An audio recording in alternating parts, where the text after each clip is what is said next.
How do you ship resupplies on the Appalachian Trail? And more importantly for me, how am I going to do it on the carnivore diet?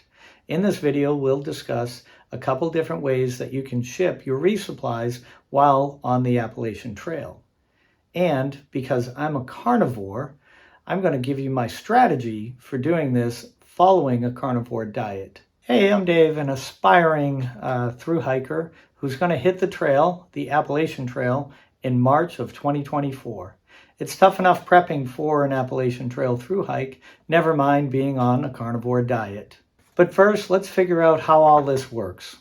In order to research this, I went to the Appalachian Trail Conservancy, and this is what they had to say.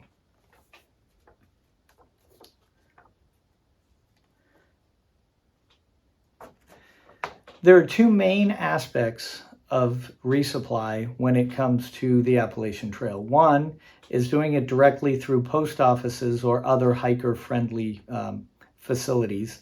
The other is through a bounce box. Let's first discuss how would you do it directly to the post offices. When I say the post offices, what I mean really is any hiker-related business or establishment that is willing to take your package. These might include retail stores, outdoor gear places, or hostels. Could also mean an Airbnb or a hotel. But for our purposes, I'm going to just stick with the term post office, kind of to mean all of the above. When shipping ahead to the post office, there are a few rules that you have to follow. I'm going to read from what the Appalachian Trail Conservancy says, and this will give you a much clearer idea of how to ship your resupplies directly to the post offices. First, follow standard rules of sending packages. For example, don't use your trail name, use your actual name, and write legibly. It's very important that they can understand what you're trying to say. Second, you would find the hours of operation at the post offices. For example, many smaller towns may be closed on the weekend. They might have shorter hours. So you really have to know when you can get into town and pick up your package. Also, when you're going to these smaller towns, you have to find the directions from the trail actually to the post office, because it's not going to follow the details that might be on the post office website. The other thing is you want to find out how long they're going to hold that package. Some hold it up to 30 days, others shorter. Some places like a hostel, they might hold it the whole year. Other places, they may charge you a fee. So you need to find this out well in advance so that when you do have somebody ship a package for you, that you're going to be able to get the package in time and you're going to be able to get back on the trail. A couple other things you might want to take into consideration is using your identification, because they don't know who you are and you're going to need a legal identification to pick up a package at a post office or, like I said, at those other places. The other thing and the final thing is if you choose to do priority mail, then if you don't want to carry that box, you can ship it up to the next post office free of charge. That's a big deal when we come to the next area, which is going to be talking about bounce boxes. At first glance, bounce boxes seemed pretty difficult for me. I just couldn't understand what they were trying to do, but it is simple. First, you would ship a package just like you normally would to a post office. When you get to the post office, having done it through priority mail, you can then take what's out of that package, repackage it, and then forward it on to the next location. And by doing this, you're going to save a lot of hassle.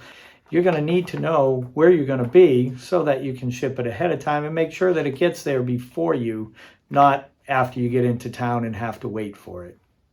These bounce boxes can carry all sorts of stuff. Early on in the trail, I might decide to have more winter gear in a bounce box where I can pick up some clothing and I can discard some other clothing just to make sure that I stay comfortable while on the trail. It can also include consumables like toothpaste. You could also put in other items that you don't really need to carry, and you can just get them when you need them when you get into town. But because I'm a minimalist at heart, I really don't want to go into town just to get toothpaste out of a bounce box if I can just stop at a Walmart or other establishments so that I can just go in, grab the little things. I don't expect to go through toothpaste, all that quickly, but maybe every couple weeks I need another tube. I can also get any other, items that I want to put in the box, usually when I get into town. So for me, I'm looking at the use of a bounce box as something that I might get or use early on in the trail, like for example, the first couple weeks when I'm changing out clothes. I might need some extra stuff going through different sections until I kind of get accustomed to, life on the trail. And with that said, I can use a bounce box, but after that, I most likely will have something shipped to me ahead of time. And because I live in New Hampshire, I'm most likely going to have people deliver those boxes to me as I need them the closer I get to home. For example, when I get into Connecticut, I will be no further than about 3.5 hours away from home. We'll, traverse up through Massachusetts, the same. Into Vermont, same idea, about 3 hours from home. New Hampshire, I'll be much closer, maybe an hour, hour and a half away from home. And then as I get into Maine, I'll slowly, hike away from home again. But during those times, I feel that it would be best if I just had either my wife deliver it or other hiking buddies who will come out and join me on the trail for, either a day hike or a weekend, maybe even doing a small section. Now to my carnivore strategy. The first strategy is to smash the like button, hit subscribe, or share this video if you like it and you find somebody else that might benefit from it. But seriously, my carnivore strategy is to prepare a lot of the meats that I can get, more healthfully by doing it myself, like beef jerky. I'm going to also try making some pemmican that will have more fat in it, but the shelf life is a little less stable unless I can vacuum pack it, and I'm going to have to look into that as well. And the other thing is biltong, which people talk about quite a bit. I don't quite know what that is yet, so I'm going to spend some time researching. That might be something else that I will put in my care package. The other thing, or the other items that I'm going to put in my resupply box would be some of the less healthy foods like pepperoni rolls or pepperoni sticks. The reason for that is I think I can get them cheaper in a grocery store than trying to find them at convenience stores. And I'll be able to research what I want and find ones that are either uncured with no sugar, and hopefully I'll get that all squared away before I leave. The other items are going to be some typical items, maybe some changes of clothes, small items like toothpaste, maybe I'll throw some of that in.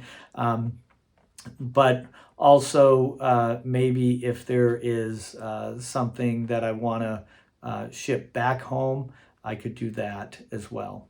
Oh, and I almost forgot, I'm definitely going to be going with some pork rinds. I just found that those provide the crunch that I need so that I'm not eating potato chips on the trail.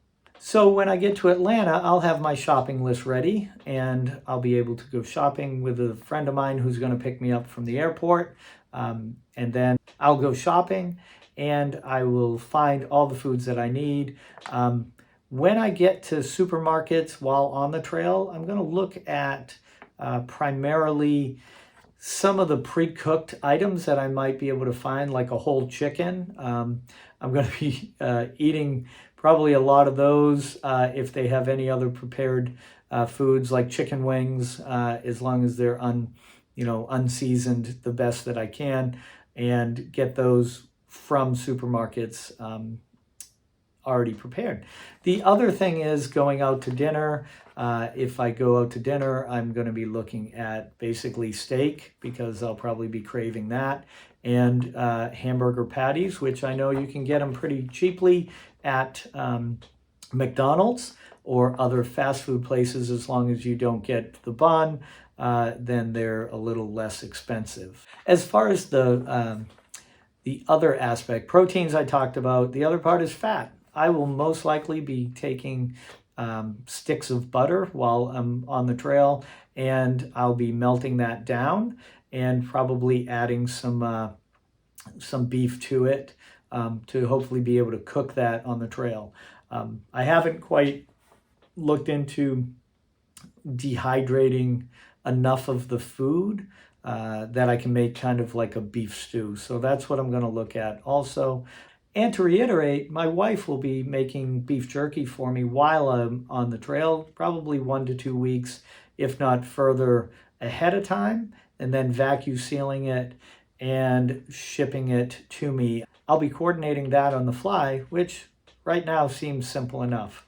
My final thoughts on Resupply is this. I am very happy that I'm doing this in 2024 and not 1953 or some other date, because think about it. Think of how easy we have it. We have Amazon that can ship us stuff at a day's notice. We have Walmarts, we have supermarkets. The trail is much more populated in the towns nearby. We can get pretty much anything we want, at the drop of a hat. We can also get information. We can go on to blogs, podcasts, YouTube videos. So we're never really at a loss for information on how to do something or how to hit, the next section of the trail. Think about all the apps that we have. Those are something that I find really appealing. I know that, our forefathers and foremothers of the Appalachian Trail weren't able to have all that, but we also, I guess that's progress, right? And one final thought, and think about it. We're able to get on the trail in an ultralight situation, carrying no more than, say, 25 to 30 pounds for 3 to 5 days on our backs, if that's what we choose to do. People in the past, we're not able to do that. I remember hiking many years ago on the Colorado Trail. I did a small section while I lived out there, and I must have carried 40 to 50 pounds for a 6-day hike. And that was what I could afford, but it was also what was kind of being offered to me at the time. And one more reminder, make sure you call that post office ahead of time to be sure that they can have your package and they can hold it, and you have directions, and their hours, and you're going to get there, on time while they're open. And that's all I have today. So make sure that you hit the like button, subscribe, and share this if you could. Happy hiking, and hope to see you on the trail in 2024.